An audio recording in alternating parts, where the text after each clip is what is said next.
High সবাইকে, আজ তোমাদের দেখাবো গড়িয়াহাট থেকে কেনা কিছু কুর্তির কালেকশন। আর করব তোমাদের অনেকটা সাবধানতা। হ্যাঁ, ঠিকই শুনেছো, গড়িয়াহাটে শপিং করতে যাচ্ছ তাহলে একটু সাবধান হয়ে যাও।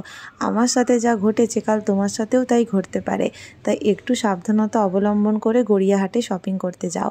সবার মন মানসিকতা একরকম হয় না, তা আমরা জানি, তাই আমাদের নিজেদের পরিবর্তন করতে হবে।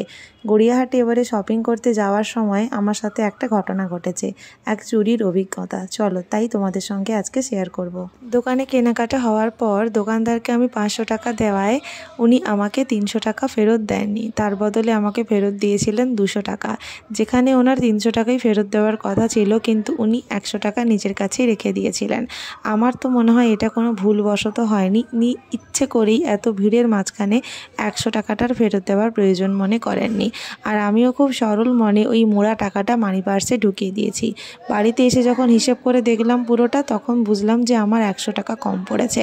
এরকমও মানুষ আছে। এত চুরি চামারি করে মানুষ কি করে ভালো থাকতে পারে আমি জানি না। উনি আরামসেই আমাকে 100 টাকা ফেরত দিতে পারতেন, কারণ কুর্তির ধার্য মূল্য ছিল মাত্র 200 টাকা, কিন্তু তিনি কি করলেন, 300 টাকাই আমার কাছ থেকে নিয়ে নিলেন। যাই হোক, এই একটা তিক্ত অভিজ্ঞতা শেয়ার করলাম। ভবিষ্যতে যারা গড়িয়াহাট যাচ্ছ শপিং করতে, এদিকে একটু নজর রেখো।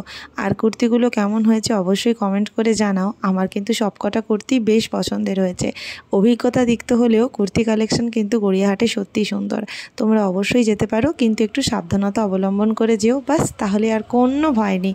চলো আজকের মতো আসি, বাই।